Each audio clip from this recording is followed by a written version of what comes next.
from Johnny, Stephen started yelling at him before deciding to run off, fearing that he would be charged for murder. This would explain Stephen's demeanor and actions after leaving the apartment, and why he may have fabricated the story, as he knew or knows that he was directly responsible for Johnny's death. And this blow to the abdomen could have easily been missed by investigators, as the injuries would have been primarily internal.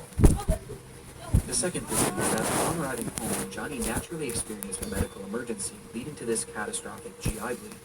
Upon seeing this, and perhaps being in a state of shock, Stephen yelled at him, demanding to know what was happening and telling him to stop, as perhaps he was moving around the apartment and tracking blood everywhere, which would explain the other voice saying, "I can't stop." I could see how this experience would make no sense to Stephen, and perhaps just having no idea what was happening, he left and tried to make it look like he was never there, as he was afraid of being blamed for whatever was happening to Johnny. And so he essentially left Johnny there to die, whether knowingly or unknowingly. What bothers me about this theory is why 911 was not called, not only by Stephen, but by Johnny too, as his phone was found in the unit with blood on it, implying that he had an incident with something. It was possible that the massive blood loss was linked into disorientation. Both of these theories seem believable, or at least more so than the explanation that Stephen had given.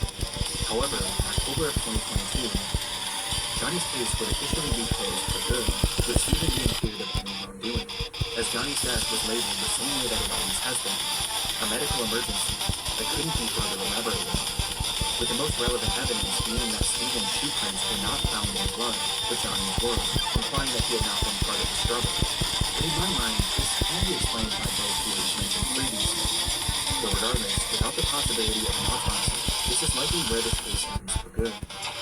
But with this disturbing footage, I can't help but think that there was more to the story than we may ever know.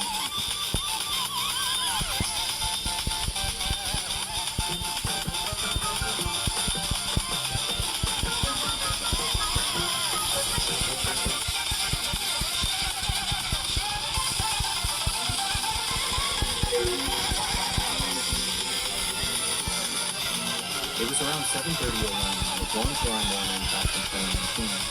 17-year-old Bethany Martin and 16-year-old friend decided to walk to a gas station near their home in San Antonio, Texas. And as the two of them made their way down the road, the path brought them parallel to a drainage street, which was often filled with various trash and gas-starting material. But on this day, something far more interesting caught their eye. It looked like a man crouching down and leaned up against one of the concrete walls. But the closer they got, the more they realized how unusual his posture was. He looked completely unnatural, and he wasn't moving.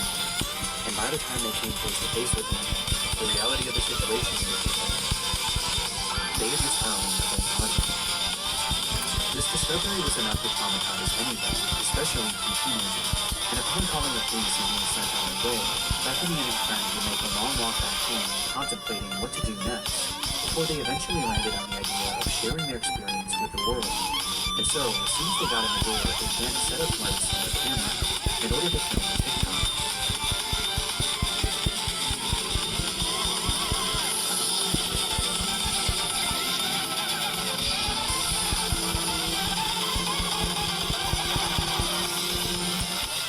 The clip showed the two sitting on a couch, appearing to be in a state of shock, with the words, "us remembering how the dead body was found," plastered on the screen, offering no other context aside from the description, which simply read, "I wish we were kidding, all reflecting family."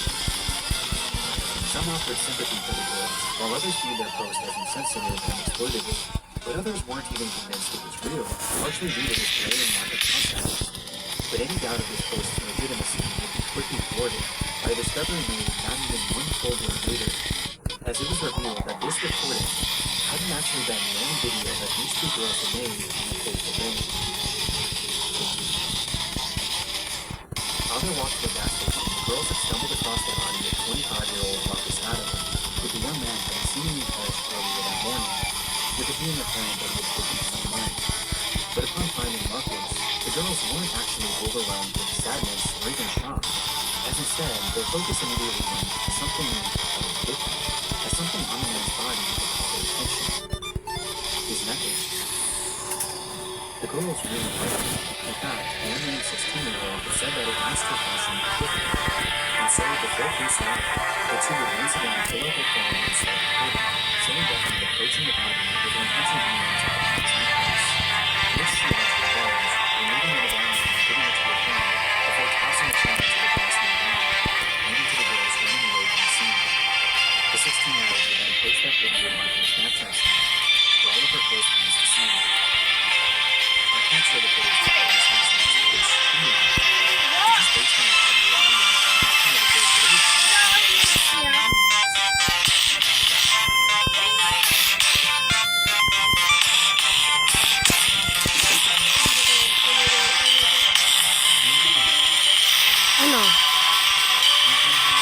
fueran.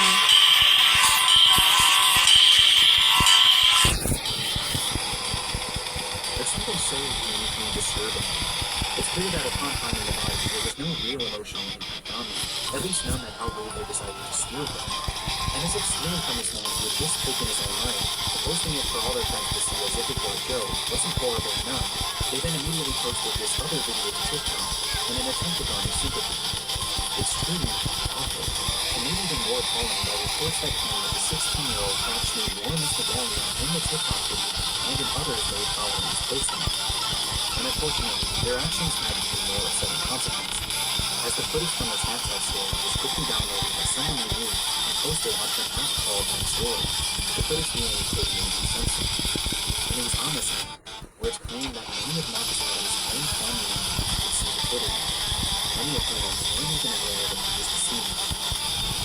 Just one day after posting this TikTok, both girls were questioned by the police after the incident and the footage was reported to them, and as a result, Bethany would be charged with theft of a human corpse, but would ultimately avoid any serious jail time. Meanwhile, the 16-year-old's name and charges on that but we do know that the medallion was returned to the family.